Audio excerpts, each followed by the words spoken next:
di dalam beberapa tingkat kejadian. Jadi, yang dimaksud dengan beberapa tingkat kejadian adalah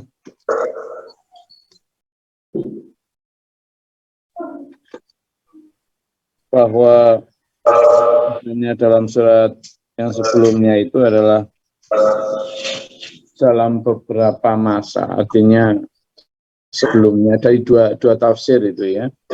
Tafsir yang pertama adalah bahwa manusia itu diciptakan dalam beberapa jenis. Pertama, Nabi Adam diciptakan dari tanah atau saripati tanah. Kemudian Ibu Hawa diciptakan dari tulang rusuknya Nabi Adam. Kemudian setelah itu keturunan Nabi Adam diciptakan dari setetes spermatozoa. Kemudian ada juga yang diciptakan tanpa bapak dan tanpa ibu, artinya tanpa sperma dan juga tidak langsung dari tanah, tetapi atas kuasa Allah lahir dari seorang ibu yang tanpa bapak. Nah itu. Terus yang kedua tafsirnya adalah bahwa beberapa tingkatan di dalam rahim ibu, kejadian penciptaan seorang manusia itu melalui beberapa tahap. Coba kita buka di Quran surat Al-Mu'minun. Ya, Al-Mu'minun ayat 12, 13, dan 14. Surat Al-Mu'minun itu surat ke-23. Silakan. Di Al-Mu'minun ayat yang awal-awal, ya, Al-Mu'minun itu hampir ratusan ayatnya. Itu bagaimana kejadian manusia ya, diciptakan oleh Allah itu tentang walaqad khalaqnal insana min sulalatin min tin ya. Jadi yang saya sebut tadi itu. Pertama, manusia itu diciptakan dari itu saripati. Dari saya sebutkan ya itu. Sudah ketemu? Coba dibaca.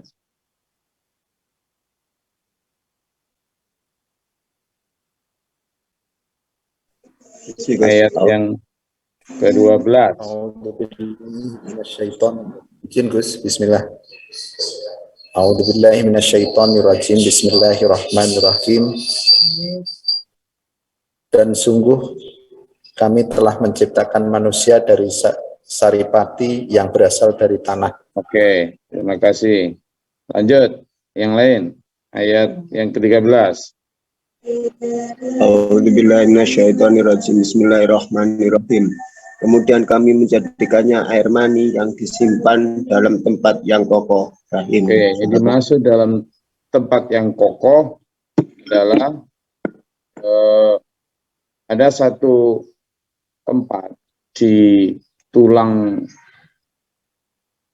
seorang anak Adam itu tersimpan di sebuah kayak semacam cangkang yang kokoh di sana yang tidak tertembus oleh apapun. Oke, lanjut baca. Jadi pertama dari saripati tanah, kemudian dari nutfah atau saripati sperma. Monggo, yang lain ayat yang ke-14.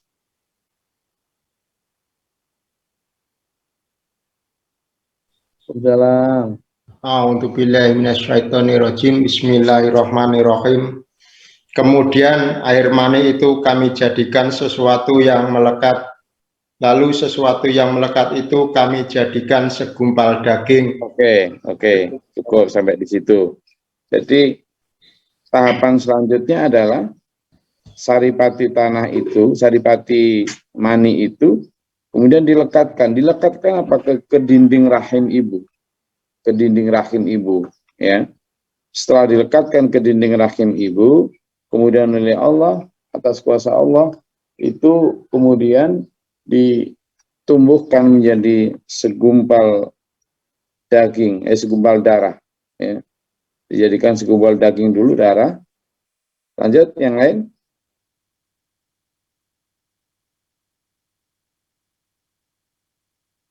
Oh, siapa yang baca lanjut?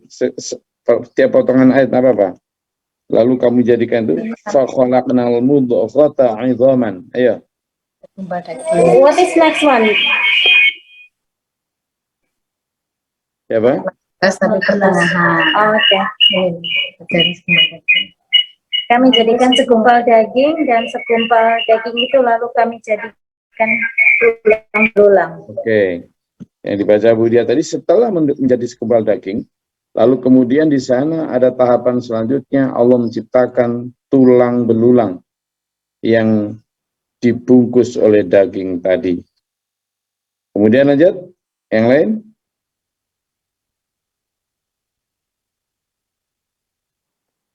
Ayo. Silakan.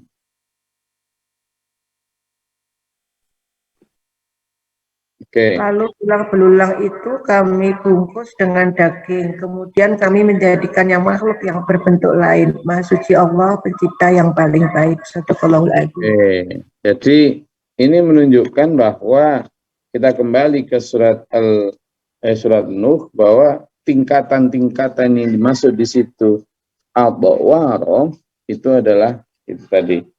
Jadi terjemahannya di sana. Mulai dari jenisnya sampai kemudian ketika penciptaan di dalam rahim ibu. Alam taro kaifa khalaqallahu sab'a samawatin tibaqa. Dan demikian pula langit yang diciptakan oleh Allah 7 tingkatan, 7 lapis, 7 langit. Apa kalian tidak memperhatikan? Dan juga waja'alal qamara fihi nura wa ja'ala syamsa sirajan. Kamu juga bisa melihat rembulan yang bisa memantulkan cahaya, kemudian menciptakan cahaya itu dari pantulan apa? Dari sinar matahari. Loh, ingat loh ya dulu. Ilmu astronomi yang dipahami oleh orang-orang barat bahwa rembulan itu adalah mantul cahaya dari matahari. Itu baru 1200 sekian tahun. Nah, Nabi Muhammad SAW diberitahu Allah untuk menyampaikan firman-Nya itu sekian ribu tahun yang lalu dan benar dulu. Jadi di sini kalimat susunannya ada al-qamar fihi nuran sebagai cahaya, tapi kemudian ja'ala syamsa siraja dan ini menjadikan matahari itu sebagai sumber pelita yang cemerlang. Jadi intinya dari mataharilah rembulan itu bercahaya. Wallahu ambatakum minal ardi nabata, dan Allah menumbuhkan kamu dari tanah berangsur-angsur tadi itu ya.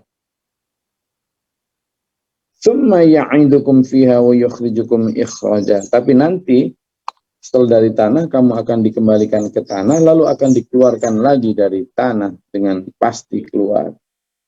Kita ini hanya dari tanah dulu. Tanah itu tempat diinjak-injak orang. Jadi ya nggak usah sok-sokan, kita juga akan kembali ke tanah dan nanti akan dikeluarkan lagi dari tanah. Itu yang akan membatasi kita dari adikang, adikung, adikuno menyombongkan diri sopo siro, sopo ingsun itu ya. Ini sudah lebih dari 100, artinya secara jumlah sudah normal, tapi secara waktu masih belum bisa diperbaiki.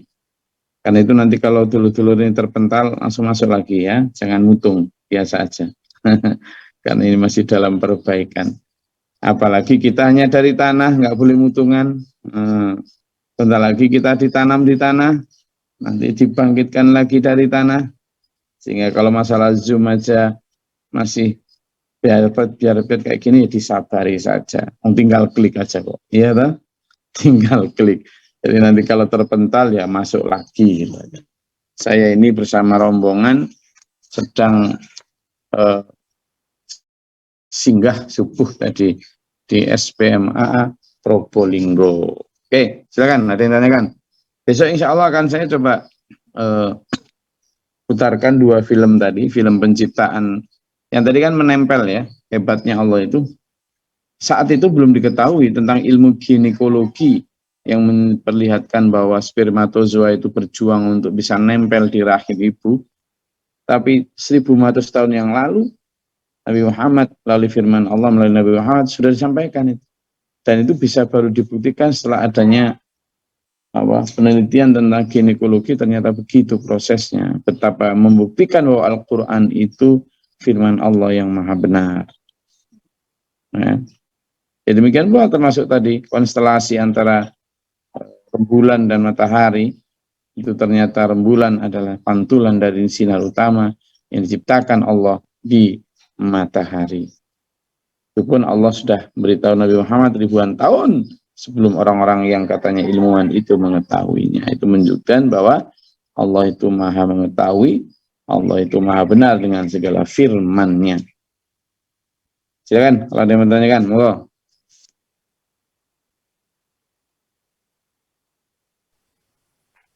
Izin Gus. Ya, silakan. Nanti kalau terbentar langsung masuk ya. Ayo, monggo silakan. Ini seputar korban Gus. Ya, seputar korban gimana? Kalau korban kan yang selama ini kita ketahui bahwa ada yang patungan, ada yang individu. Terus selama ini kan itu betul-betul diterima gitu. Nah, kalau kaitannya dengan surat Al-Haji ayat berapa kemarin tuh lupa. Yang artinya a'udzubillahi minasyaitonirrajim la yanallahu lahuma walatimauha. Itu bagaimana Gus? Sekali-kali Allah akan menerima dan daging dan darahmu, tapi yang diterima hanya takwamu. Itu gimana Gus? Penjelasannya secara luas Gus. Jelaskan Gus. Jadi Allah itu sebenarnya tidak butuh duit kita. Allah itu tidak butuh sholat kita. Allah itu juga nggak butuh puji-pujian kita. Kita yang membutuhkan Allah. Jadi simbol-simbol yang diwujudkan dalam bentuk sedekah, kurban, wakaf, zakat, sholat, haji. Emang butuh apa Allah? Allah tidak akan lebih hebat hanya karena kita sembah. Allah sudah maha hebat dengan atau tanpa kita sembah. Demikian pula kurban. Itu hanya simbol bahwa kita lebih mencintai Allah daripada harta. Kalau dulu Nabi Ibrahim alaihissalatu wassalam diuji Allah dengan cara apa? Sembelihan putramu itu sebagai kurban untukku, kan begitu. Nah kemudian ditunjukkan sama Allah, begitu sudah pasrah tunduk patuh mau nyembelih sama Allah, diganti sama kambing, menunjukkan bahwa aku tidak butuh kok darah anakmu, aku juga tidak butuh daging anakmu. Aku suruh kamu menyembelih itu hanya untuk membuktikan apakah kamu akan taat atau tidak, apakah kamu lebih mencintai aku daripada anak-anakmu. Nah sekarang kita dalam surat Al-Haji itu, daging maupun darah yang tertumpah dari kurban yang kita ini, itu hanya sebagai simbol cinta. Ya. Sekali lagi yang baru bergabung, nanti kalau terpental langsung masuk lagi ya, karena ini penjelasan penting. Jadi yang terbaik dalam link nanti kalau terpental langsung masuk lagi mawon, karena memang ini masih dalam perbaikan. Jadi gitu Mas Marhaban. Yang dimaksud dengan wala dima'un wala itu bahwa bukan hak daging dan bukan darah itu yang sebenarnya menjadi esensi dari kurban, tapi adalah ketakwaan. Yang kedua, itu juga sebagai sindiran bagi orang agar nggak sok-sokan tuh, bahwa kalau seolah-olah saya sudah kurban itu sudah pasti hebat, sudah pasti banyak pahala, sudah pasti gitu kadang itu. Lah Allah mengatakan dulu sebentar, kamu kok sok-sokan kalau sudah korban kayak sudah selesai semuanya. Aku itu tidak butuh dagingmu, aku itu tidak butuh darah yang tertumpah itu. Justru yang dibutuhkan adalah tingkat kepasrahan itu, bahwa kita merasa tidak punya apa-apa karena semua adalah milik Allah semuanya. Itu jadi sindiran. Jangan kok kemudian karena kamu sudah mengorbankan daging dan menumpahkan darah dengan sembelihan kurban, kamu pasti sudah langsung masuk surga dan sebagainya. Itu hanya bagian kecil dari simbol ketakwaan kita kepada Allah. Makanya dinilai itu takwamu. Sehingga apa? Akan sangat mungkin ada orang yang kurban, tapi perilakunya masih nggak berubah, jelek, itu kalah derajat dibanding orang yang misalnya tidak mampu korban, padahal dia pengen sekali tapi tidak mampu, tetapi akhlaknya lebih baik. Itu yang disebut apa? Ketakwaan yang berujung pada akhlak yang penuh dengan kebaikan. Sehingga yang keempat, menurut saya, itu adalah juga menjadi semacam penegak bahwa hartamu, anakmu, dan lain sebagainya, tenagamu, pikiranmu, yang kau korbankan untuk agama, itu sebenarnya baliknya ke kamu, karena Allah tidak butuh itu, gitu loh. Baliknya ke kamu, itu untukmu sendiri, bukan untuk Allah. Gitu. Bukan untuk Allah. Ya Allah itu kan tidak butuh disembah. Tanpa orang menyembah Allah, Allah tetap akan ada, tetap keren. Nah, sehingga sholat, puasa, dan sebagainya itu kembalinya adalah itu merupakan hal yang dipakai dan berguna untukmu sendiri, bukan untuk. Pokoknya banyak di dalam ayat-ayat lain Mas Makapan yang menyatakan bahwa Allah tidak butuh sampean. Sampean yang butuh Allah. Maka tafsir yang kelima adalah bahwa itu menunjukkan korban itu adalah sesuatu yang sifatnya untuk diri kita sendiri. Allah selalu bersabda, "Fadhkuruni adzkurkum," misalnya, "Washkuruni wala takfurun." Bersyukurlah atau ingatlah kepadaku, niscaya aku akan ingat kepadamu. Nah, itu kan kalau kalimatnya beringatlah padaku, aku akan ingat kepadamu. Menunjukkan bahwa kalau kamu tidak ingat padaku, lalu ngapain aku ingat sama kamu? Gitu kan. Kalau kamu tidak cinta, ngapain aku cinta sama kamu? Jadi cinta itu ketika dibuktikan di dalam korban-korban itu, maka Allah kemudian akan membalasnya dengan cinta. Sehingga maklumat seperti itu, kalau kamu nggak mencintai aku, ngapain aku mencintai kamu? Kalau kamu nggak ingat aku, ngapain aku ingat sama kamu? Maka sebenarnya yang butuh cinta dan diingat itu adalah kamu, bukan aku. Allah sangat berhak menyampaikan itu kepada kita. Itu Mas Marhaban. Oke, tersebut Gus. Yang lain?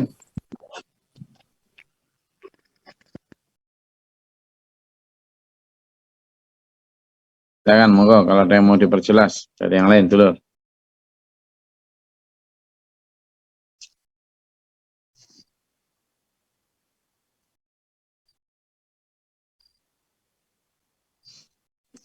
Izin Gus, Silakan. saya udah di Bali ya Gus. Berangkat dari Australia. Hari apa kemarin dia? Tadi malam nyampe. Tadi malam. Ya. Alhamdulillah. Oke. Insya Allah nanti bisa ketemu di Bali lah, insya Allah. Insya Allah. Tadi kan saya ke masjid di dekat rumah nih, saya tinggal di sana. Terus kok nyepak itu apa namanya Mbak? Sajen. Sajen di jalan-jalan tuh lo ada duitnya Gus. Terus kalau tak ambil tak masukin ke masjid boleh nggak Gus? Apa itu Bu? Sajen. Kok dimasukin di mana? Kalau diambil duitnya, ada duitnya tuh. Oh. Jangan. Nanti pertama khawatirnya orang yang naruh itu salah persepsi, padahal kita sebenarnya ingin jangan sampai ada hal yang mubazir, tapi karena itu bersentuhan dengan ritual agama atau tradisi orang lain, sangat rentan akan memicu salah paham.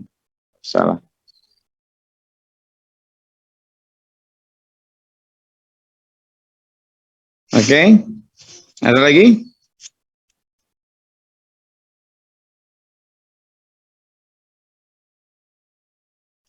Oke, jadi kita memberikan kesimpulan pada ayat ini bahwa mulai ayat 15 sampai ayat 18 Hampir ayat-ayat semacam ini banyak sekali tuh Lur ya, diulang-ulang di dalam Al-Quran itu, sangat sering diulang-ulang.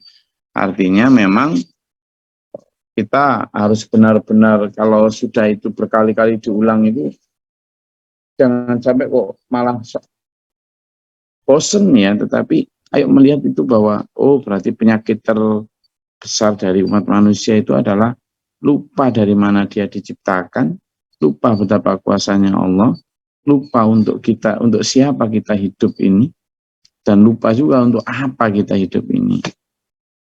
Kenapa? Karena ayat-ayat yang mengingatkan kita tentang penciptaan, tentang baik penciptaan manusia maupun penciptaan langit dan bumi, itu kan ayat-ayat yang sebenarnya meneguhkan bahwa Allah itu Maha Esa, Maha Kuasa, Maha Besar, Maha segalanya. Maka karena manusia tidak Maha segalanya, ya sudah, tunduk patuh sama Allah. Itu sebenarnya pesan besarnya ya dalam ayat-ayat yang berisi tentang bagaimana Allah berkuasa menciptakan, menjadikan segala sesuatu. Sehingga ini menjadi pelajaran kita. Yuk tetap di dalam garis komando orang-orang yang syakirin, ahli bersyukur. Dan Allah memampukan kita menjadi orang-orang yang ahli bersyukur. Kenapa? Karena tidak ada orang yang selamat di akhirat nanti kecuali terutama orang-orang yang ahli bersyukur. Ya, dan itu dimulai dari ketika melihat kejadian penciptaan langit bumi, termasuk betapa agungnya Allah di dalam menciptakan manusia secara bertingkat-tingkat, mulai dari saripati tanah dan dari tulang belulang dan seterusnya. Kita menuntun kita dalam siratal mustaqim. Amin. Allahumma shalli ala qulub sharif qulub sharif. Amin. Allahumma shalli ala qulub taqwa. ربنا آمنا فاكتبنا مع الشاهدين ربنا لا تزغ قلوبنا بعد إذ هديتنا وهب لنا من لدنك رحمة إنك أنت الوهاب أنت مولانا فانصرنا على الكافرين ربي أعوذ بك من همزات الشياطين وأعوذ بك من ربنا اجعلنا مسلمين لك من ذرية الموتى مسلمين لك ربنا آتنا في الدنيا حسنة وفي الآخرة حسنة ربنا تقبل دعاء سبحان ربك رب العزة عما يصفون سلام على المرسلين. Assalamualaikum warahmatullahi wabarakatuh. Waalaikumsalam warahmatullahi wabarakatuh. Allahumma arhamna bil Qur'an